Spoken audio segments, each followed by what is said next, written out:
you think of that guitaring? Oh, this is Frank Crowley. I am the executive producer of Art of Poetry, which is returned now, and from its origins in Poetry of Immigrants, we changed about, last January. And we have blockbuster shows now with guests that are so high-powered, you may have trouble following them. But they're going to speak with a pace that you can follow anyway. So, welcome.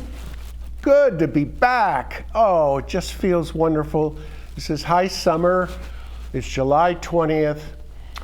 And the two hosts that I've been able to recruit or recruited themselves, which is very exciting because we all have something in common. We go back together, the three Musketeers, to a little group of graduates at Fairfield University in 1964. More to be said on that. But there is John Peter, right? There he is. There he is. And I see you all the way back to 1964. I have something that will introduce both you and Victor and me, although I'm the outlier, and I'll explain in a minute. We had our 50th college reunion, of course, in 2014, and here we are now, 22. Can you believe it? Well, I'm going to take Victor and John Peter back to 8 years, and these are little notes we write each other to keep in touch since our 50th. This, to me, is magical. There's the three of us, went our separate ways, a gentleman, true Canadian now, and Victor and I, all together by magic of Zoom. Victor wrote, and this is for all three of us, late in senior year, some of the dorm guys would regularly head into town and stock up on gin and orange juice to consume on the weekends. When the reverend prefects were absent, the pattern seemed to be stock up on Saturday morning and start consuming immediately upon return. I did my share of drinking, this is Victor, but not at these gatherings. I remember one Sunday afternoon, this is 1964, okay, gotta be, a beautiful spring day, about 5 in the afternoon, cafeteria time, when I was returning to the dorm after studying by the pond. Oh, the beautiful acres of Fairfield. As I got close to the dorm from my floor, I could hear drunken voices singing, Tantum ergo sacramentum. John Peter, do you know the tune? I used to. Oh, he used to. Well, that introduces you. We have a wonderful, wonderful host from Canada. And what is your small town's name? Small town is the capital of Canada. It's called Ottawa, Ottawa. It's sort of close to due north of Syracuse. Ah, good. Placed well. And you have been there uninterruptedly since what year? 1964, but not only in Canada, in Ottawa, I've been all over. I knew that. And I thought, I remembered a small town. But Ottawa will do, won't it? The capital? Wow. And you're there now. So this brings us perfectly up from 1964. Wow, when you resettled. And now, Victor, from this, needs no introduction. He was the abstemious senior, although I've known him all these years, And boy, he can frolic and has hijinks under his hat. So those are the two hosts. Take it away, boys. John, what's your favorite poet? Who or what? My favorite poet is Mary Oliver. Mine too. I mean, think of that coincidence of all these years past, and we both settled on Mary Oliver. Deeply. Mm-hmm. Can you read for us? Mary Oliver piece? Sure. Yeah, love it. I'm actually going to probably read two of them today if we have time. Oh, go for it. I think I'll start with Bone. Bone was written in, it's probably 1990s sometime, maybe late 90s, early 2000s. Anyway, it goes like this. Understand, I'm always trying to figure things out. Figure out what the soul is, and where hidden, and what shape. And so last week, when I found on the beach the ear bone of a pilot whale that may have died hundreds of years ago, I thought maybe I was close to discovering something. For the ear bone is the portion that lasts longest in any of us, man or whale. Shaped like a squat spoon with a pink scoop, where once in the lively swimmer's head, it joined its two sisters in the house of hearing, it was only 2 inches long. And I thought, the soul might be like this, so hard, so necessary, yet almost nothing. Beside me, the gray sea was opening and shutting its wave doors, unfolding over and over its time ridiculing roar. I looked, but I couldn't see anything through its dark knit glare. Yet don't we all know the golden sand is there at the bottom? Though our eyes have never seen it, nor can our hands ever catch it, lest we would sift it down into fractions and facts, certainties. And what the soul is, also, I believe, I will never quite know. Though I play at the edges of knowing, I truly know our part is not knowing, but looking and touching and loving, which is the way I walked on, softly, through the pale pink morning light. That's it. Thank you. And you know, your pacing for reading Mary Oliver is perfection. She deserves that. What a wonderful choice. I've never heard or read that poem before, and I'm sure Victor will have some comments, but please go ahead and read the other Mary Oliver. Really? Yeah. That was going to be the peroration. Oh. Okay. I'll do it. I was waiting for Victor's question, because Victor's got this question, and I... No, I know the poem, and I'm glad you chose it. It's a wonderful. It's full of material. It's so gracefully said. So it was it's very pleasant to hear it. Yes.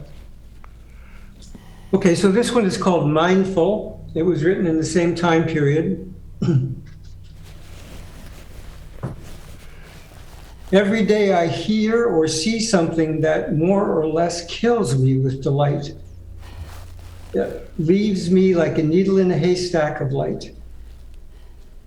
It's what I was born for, to look, to listen, to lose myself inside this soft world, to instruct myself over and over in joy and acclamation. Nor am I talking about the exceptional, the fearful, the dreadful, the very extravagant, but rather of the ordinary, the common, the very drab, the daily presentations. O good scholar, I say to myself, how can you help but grow wise with such teachings as these? The untrimmable light of the world, the ocean's shine, and the prayers that are made out of grass. My goodness, the prayers that are made out of grass. You know, that's another fascinating choice. I've not heard that or read that. And yet, her statement that I was born for this. Mm-hmm. And the quotidian, the everyday little, and the two poems for me really connect. I will give you a little Isaiah quote, and then I will pass the baton. Isaiah, man's days are like the grasses of the field. A wind passes over them, and their place knows them not.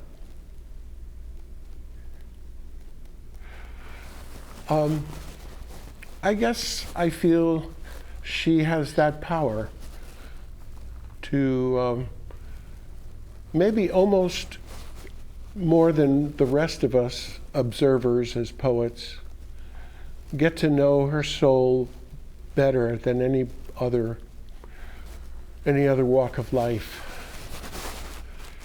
And now, Victor, it's yours.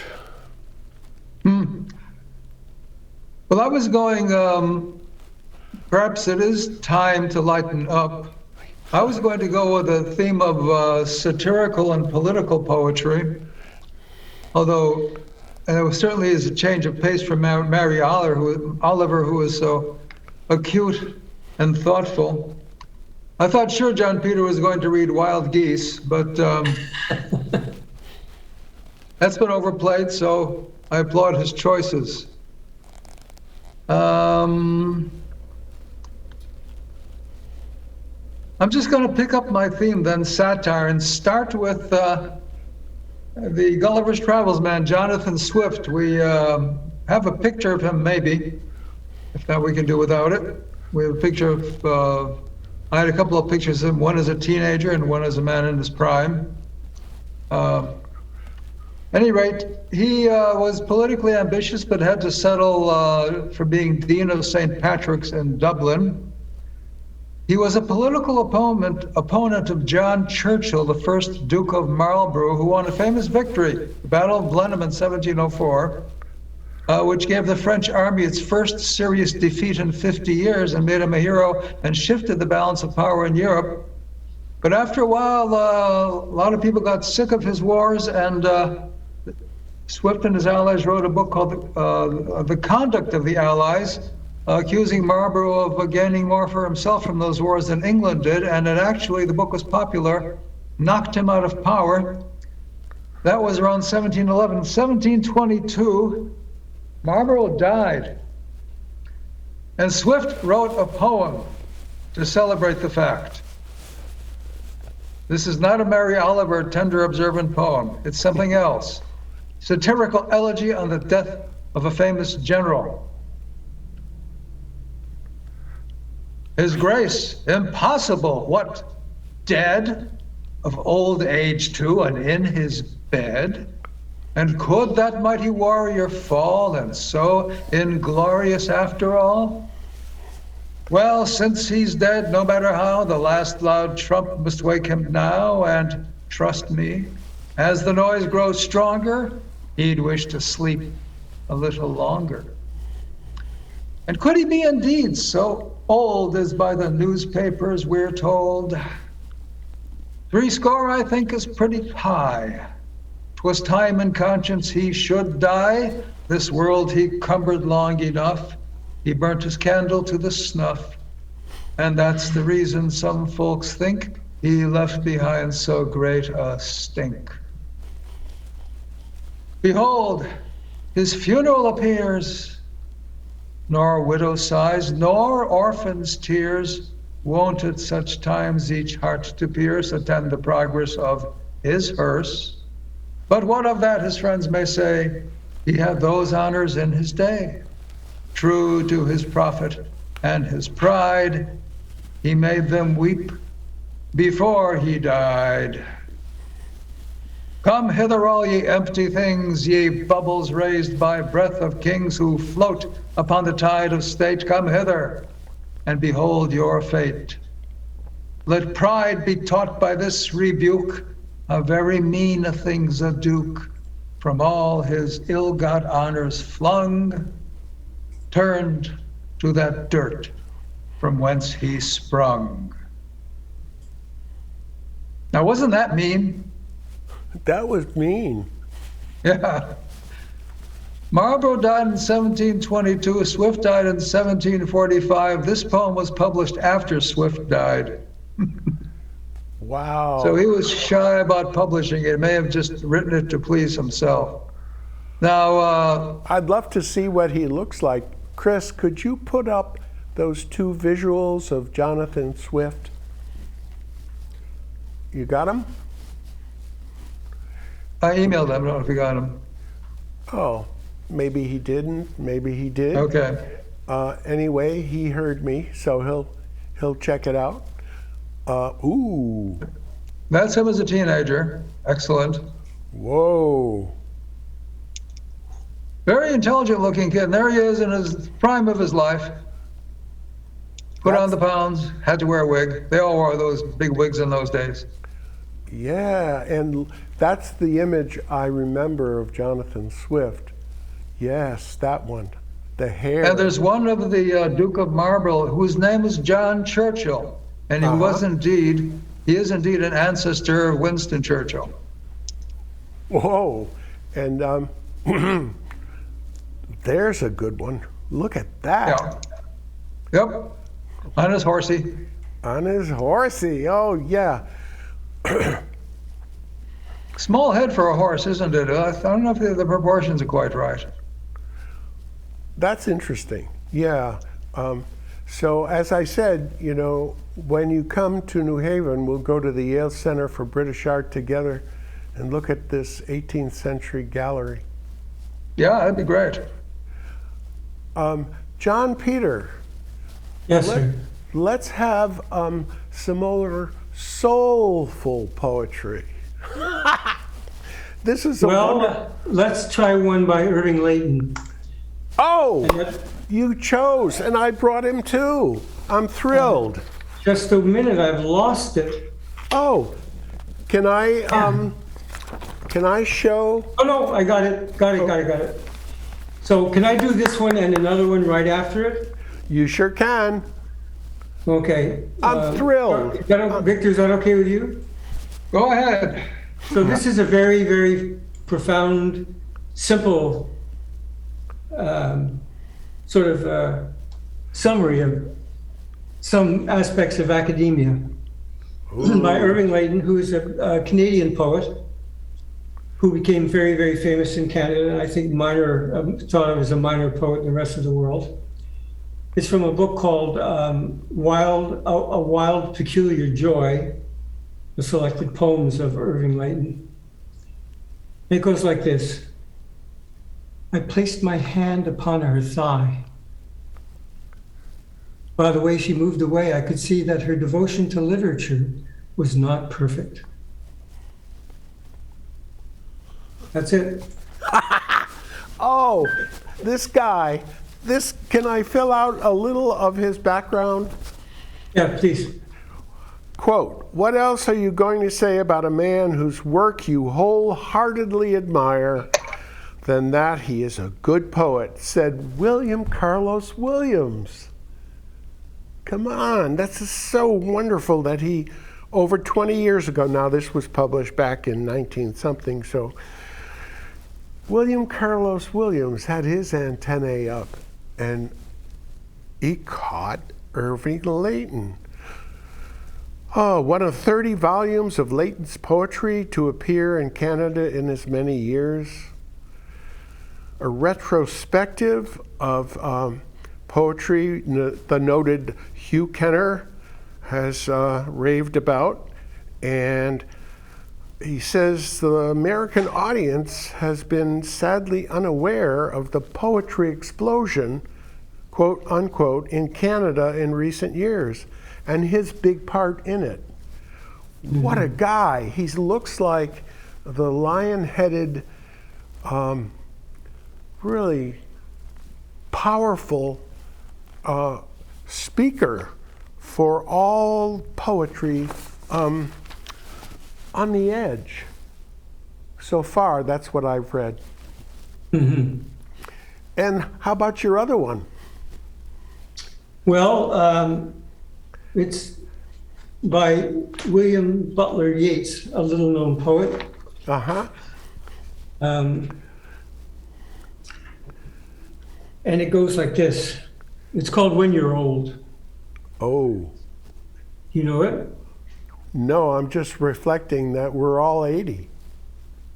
It's crazy, eh? It's crazy. I'm isn't only it? 79, Oh, When you you devil, turn you. December.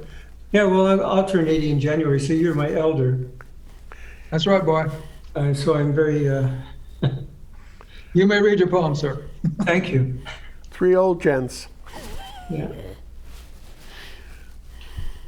When you're old and gray and full of sleep and nodding by the fire, take down this book and slowly read and dream of the soft look your eyes had once and of their shadows deep. How many loved your moments of glad grace and loved your beauty with love false or true? But one man loved the pilgrim soul in you and loved the sorrows of your changing face. In bending down beside the glowing bars, murmur a little sadly how love fled and paced upon the mountains overhead and hid his face amid a crowd of stars. That is so tender, a T.S. Eliot. Wow.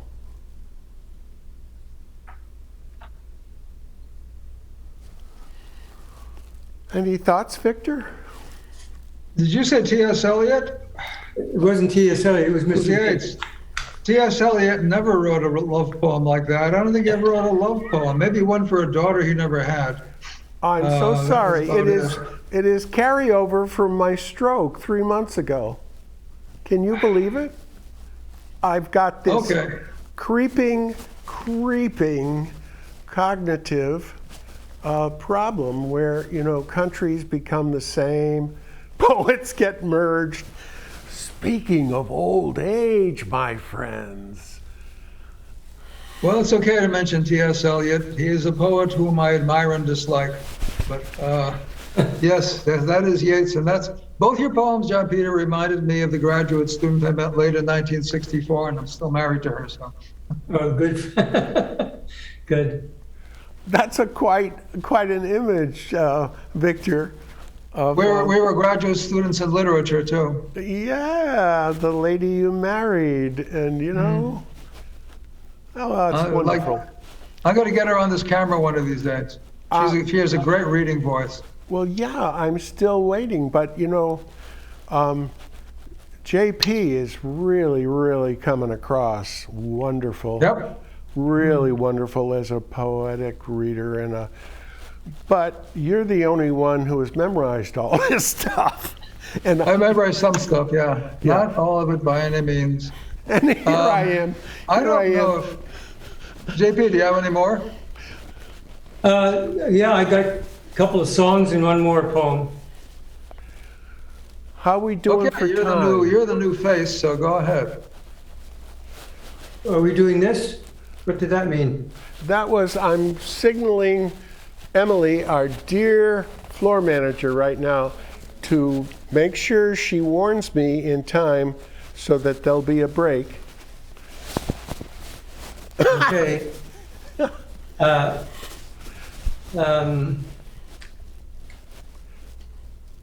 you want me to read another one? Okay, I will do E.E. Cummings. Halftime now? Halftime now? Okay, halftime. Halftime. Take a break, 3 minutes. Grab a beer, gents. You know, that's what it's all about now. Yeah. I'll see you in 3. Okay, 2-1. Yeah. Smart TVs and streaming services have taken over the television industry. VSC TV is proud to announce our presence on Apple TV and Roku to make watching your favorite shows even easier. You can access this service by downloading the Cablecast ScreenWeave app. Then choose Valley Shore Community TV from the list of channels. Select VSC TV Live to watch our channel in full HD. Or pick a show from our on-demand video library.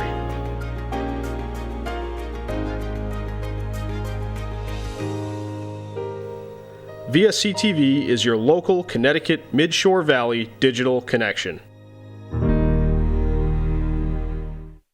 Roofing scams become more common this time of year. Better Business Bureau's Scam Tracker is receiving reports of shady, free roof inspections. Homeowners should be on the lookout for these cons. The person may claim that their company is working on a neighbor's home and is offering inspections to those living nearby. If they don't find enough wear and tear to merit a whole new roof, they may fabricate it by tearing off shingles to mimic wind damage, or they may simply show you pictures of someone else's damaged roof. Beware of unsolicited offers, especially after a storm. Get your insurance company to inspect your roof to verify the need for repairs or replacements. Ask for references and check out their work yourself. There are 1,200 BBB accredited roofers in Connecticut. Find the right one by going to bbb.org to look at a company's business rating. There you can check for a pattern of complaints and read reviews, and also share your experiences by writing a review yourself to help others in their search. You matter. You matter. You matter. And your words matter too. Your words matter. What you say in the hallways at school or in the student section at a game matters. Words can be hurtful. Words can be offensive. Words can leave scars. Words can also inspire, support, and uplift. You and your words. Are they both important?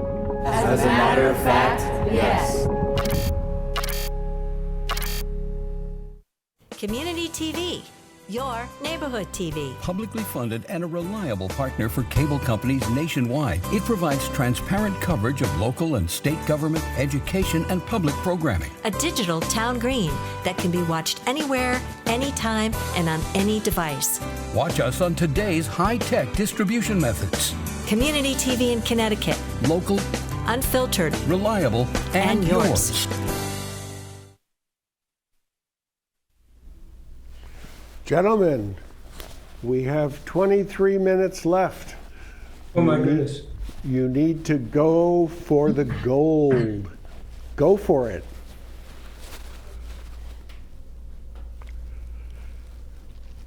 Who next? Well, I can pick up the pace. I'm not going to go back to my satirical theme just yet. It would break the tone too much. Instead, first there will be show and tell. This is a piece of pure linen.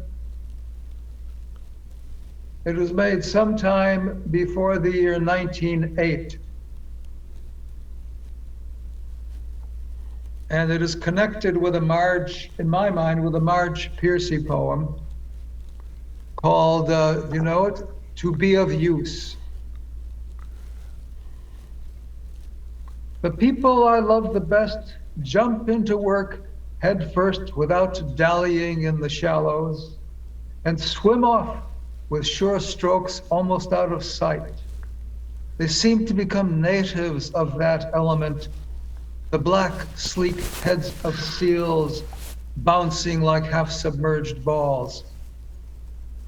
I love people who harness themselves, an ox to a heavy cart, who pull like water buffalo with massive patience, who strain in the mud and the muck to move things forward, who do what has to be done again and again. I want to be with people who submerge in the task, who go into the fields to harvest and work in a row and pass the bags along, who are not parlor generals and field deserters, but move in a common rhythm when the food must come in or the fire be put out. The work of the world is as common as mud, botched, it smears the hands, crumbles to dust. But the thing worth doing, well done, has a shape that satisfies, clean and evident. Greek amphoras for wine or oil, Hopi vases that held corn are put in museums, but you know they were made to be used. The pitcher cries for water to carry, and a person for work that is real. Okay, what does that have to do with this piece of linen? It was brought to the United States in the year 1908 by my grandmother, Kazimiera Podhaisky. She did what every teenage girl had done. She was 18 at the time. She grew some flax, harvested the stalks, beat them into fiber, and bleached it in the sun until it was snow white. Bleached flax fiber is called tow, in case you're wondering where the word towhead comes from. Then she spun it into thread and wove it into a great length and cut it up. This is hemmed at the top and the bottom, but not at the sides. Doesn't really need to. It won't unravel much because this is actually the width of the loom. And there's also a delicate, like, checker pattern, which is probably hard to see. You can barely see it on the camera. When she married and had kids, she had a bunch of these towels. And when they had to wash their hands and faces before dinner, they wiped themselves with these towels. Until one day, one of them said, "Mama, where did this towel come from?" And she explained. She said it was linen that she grew and spun and wove herself, and said, "This is pure linen, this is an antique. You should put it away and just get cheap cotton towels for daily use." So Marge Piercy says, the Greek amphoras, the Hopi vases are put in museums, but they want to be used. Now, if she hadn't listened to her daughter, I wouldn't have this. But it was made to be used. I thought it went so well with the Marge Piercy poem and connected so well with my family. And I just received it a couple of months ago. And also goes well with us. Are we three antiques now? And we want to be used. We want to be out there, still alive, and still productive and active. And I know our Fairfield brothers certainly have the same urge, the same want, the same need. But you know, at 80, it's a challenge. Here we are. The show must go on. But I love the metaphor of wanting to be still used as an antique. I'm considering myself that now. Oh, yeah. Especially when I'm mixing up T.S. Eliot with Yeats. Oh, boy, I'm going to catch hell for that. JP, any comments on your antiquehood? On my antiquehood? Yeah. Well, no, I've had every disease a person can have and still be alive, and I'm pretty grateful for being alive.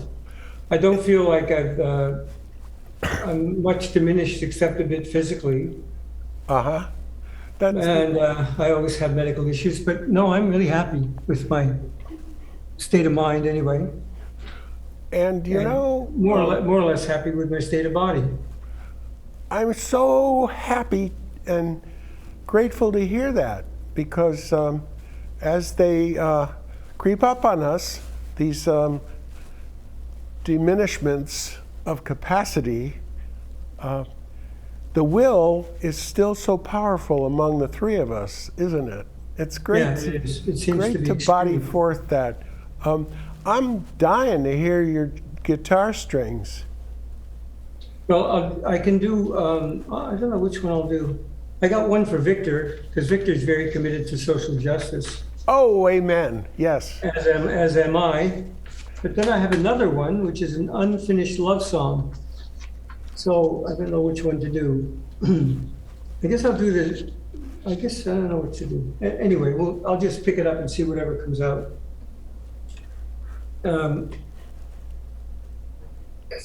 Don't usually play the guitar on this chair, so it's a little bit weird. Let's see what happens. Let justice roll like a mighty river. It's a moving fast down to the sea. It will erode all our foundation, touch every heart in every nation. Let justice roll, roll, roll like a mighty river for you and me. Let justice roll, and those who live by the rule of power will find their swords turned into plow, and all the rich, they shall be humble when the poor reclaim the earth. Let justice roll like a mighty river. It's a moving fast down to the sea. It will erode all our foundation, touch every heart in every nation. I think I'll stop there. I can't read and look at the camera at the same time. Okay, sounds great. Favorite quotation of Martin Luther King from the prophet Amos? Mm-hmm. Indeed. I like the part where, and those who pass by those who hunger, and those who pass by those who hurt, oh, they'll find their prayer lost in the heaven, for this kingdom's born upon our earth.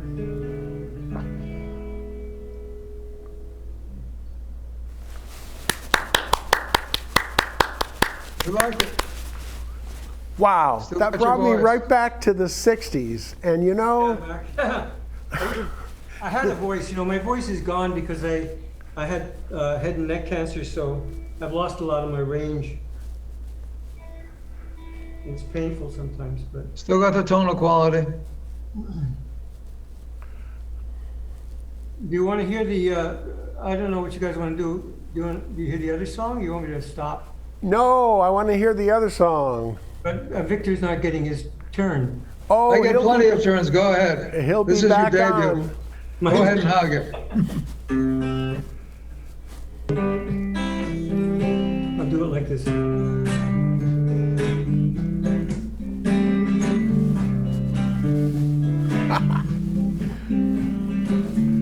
Where did you go? Oh, this song about you. I wanna know why you feel the way you do, 'cause all I wanna do is sing this song to you. I even hug and kiss you too, make you feel alright tonight. When the raven calls you, she's singing the key of life. She's got so many hues, but you know they're all clues of what to do, 'cause all you wanna be is a smile that will set you free. And what you mean to me can't be told in this simple song. And then it stops, because the rest of it he wrote last two days ago and then got mad and forgot it all. But it became an Edgar Allan Poe-ish at the end. It was kind of, anyway, there you go. It's a song worth finishing. You think so? Yeah. Yeah, it flows along very nicely. Yeah, it's kind of got the same chords in it as Mr. Bojangles by Jerry Jeff Walker. Not quite, but I've turned Jerry Jeff Walker's in what they call waltz time, 3/4 time. This is in 4/4 time. His is 1 2 3 1 2 3, but this is got a different kind of almost like a lilty, sort of almost kind of a, oh, I don't know, kind of a, not rock, not it's got a whole bunch of things just jammed in together in terms of rhythm and feel. More like a ballad, yeah. Yeah. Yeah. Yeah, there's a big difference between 3/4 time and 4/4 time. Yep, one beat. Yep. But the effect is very different, yeah. So, most of my poetry stuff is music. I write a lot of songs. I do a lot of my stuff is words put to music, because I feel the music. I don't. You asked earlier before we went on camera, what drew me to poetry, or what draws me to poetry. And my dad was a poet, and he was pretty well known as a reader of poetry, as a Shakespearean reader, and also a bit of a Shakespearean actor and so on in New York. And I always heard poetry as dead without a rhythm. And to me, the guitar, or the piano, or whatever it is, give me rhythm, and give me more texture, because I can put different chords to it and so on. Mm. Yeah, tetrameter poetry is much more appealing to most people, because it can be set to music, 4/4 time, right? 4 beats to the line. And I think that most songs are written that way. Ballads are a little different. There is the ballad stanza, but still has a strong rhythm. I'm more attracted, I like poetry with a strong rhythm that's very quotable, that can be set to music. I also like poetry that expresses ideas eloquently. So I guess I take a more cerebral approach. Well, you were always a smart one, Victor. Huh? I was skilled at turning the conversation to topics I was familiar with. It's a matter of strategy, not intellect, so, yeah. But, here's something. Do we have time for more stuff? Yeah. I'm gonna jump around.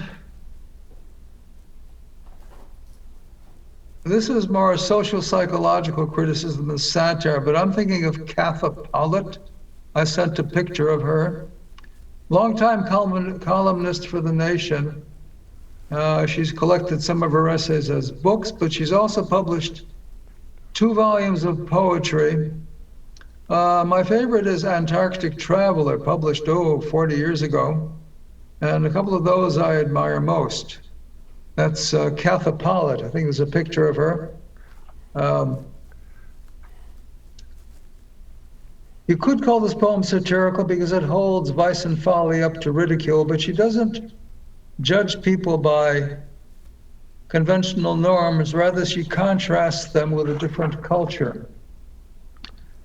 The poem is called Chinese Finches, and it's about 2 caged birds who are owned by a couple who have a stormy relationship. It must have been in Cambridge, Massachusetts. She mentions designed research pillows, but that's enough introduction. Their housewarming present to themselves hung in a bamboo cage between the philodendron and Boston fern, and hid a sort of cabbagey ooze from somebody's drain. That was the year he papered the wall with Roland Barthes and shrieked when he'd had a scotch or 4, "I am contemporary literature." Her mother called each night at 1. She dreamed of blood. And in Shanghai, the young bride tucks her tiny feet under her luck-embroidered gown and thinks of dynasties of rice, plump, immaculate, bagged tight in gleaming jars on storeroom shelves, and wonders why she feels so sad. Her horoscope says sons. So these coy darters chittered on their perch, deaf as golden lotuses or carp in ornamental ponds, to tears or slamming doors or shouts as winter dawn crept back again to blanch the gay designed research pillows to ash on the borrowed couch.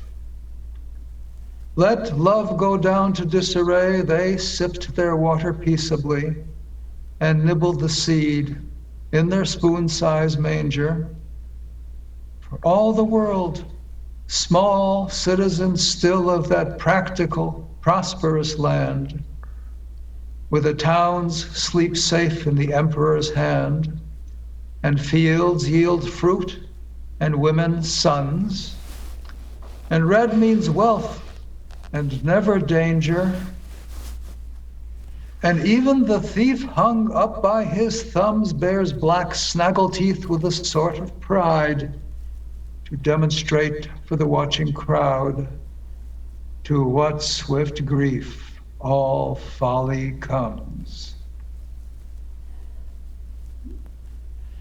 Very nice. Thank you. It's a complex picture, isn't it? Those birds remind her of a very different extinct civilization, Imperial China.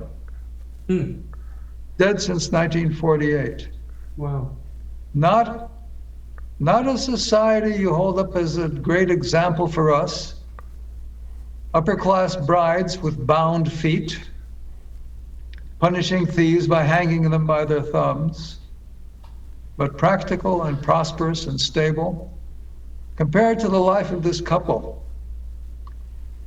This young bride has a problem with her husband. Drinks scotch and screams, "I am contemporary literature." So the extremes of some aspects of modern life.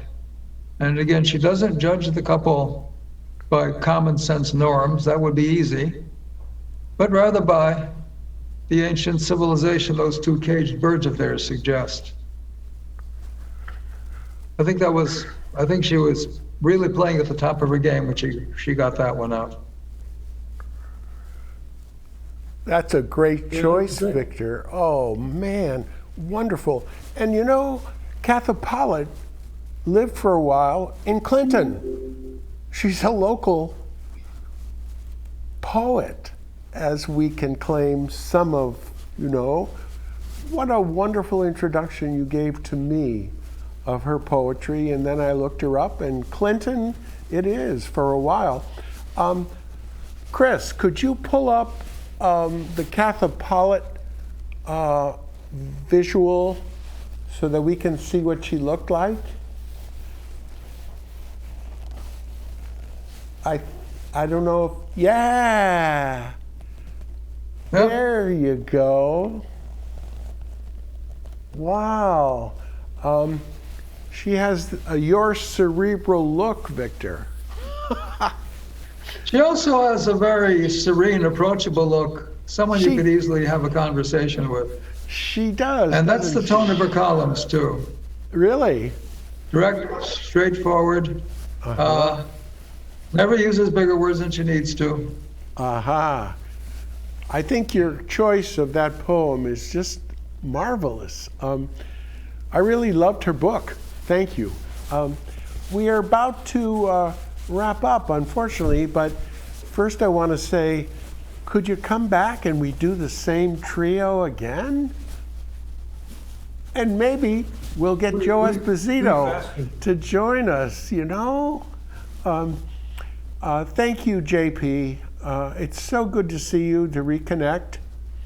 And Victor, as always, wow. It's a really high-powered show with the three of us. And I'm glad you chose what you did and the contrast, by the way. And your reading was fabulous. I'm going to close with Isaiah again, and this is for the three of us, you know. Victor about to turn 80, JP 80, I'm 80.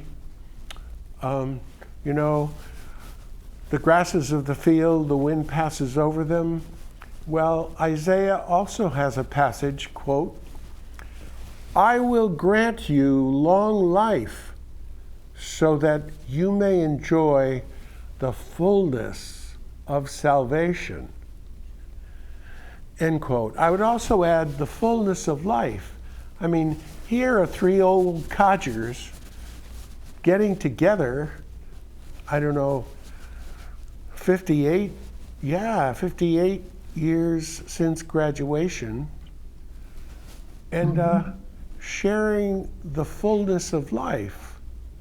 Not only we're still here, but we're still productive. That's the trick, you know, to stay vibrant. And now that we're all out as 80-year-olds are about to be, oh yeah, we got to share the wisdom too. That's part of it. I loved this show. I loved its spontaneity, its subterranean interconnectedness thematically. But that's what happens when you open your mind to the excitement of it. It is a wrap. And I know you've had a huge list, which we will do again. We'll come back to the poems that you love so much that we didn't have time for, but we certainly got show number 1 in. And let's get a few of our alum buddies into this. At least watch us. I know Gil Cass does. Out to you, Gil. All the best. Be well, John Peter. And Victor, here we go. I'm about to lift again, if that camera's working. Oh yeah, up into the air. Yeah, lighter than air we'll be. We'll be dust. Are you going to levitate? Okay. I am right now.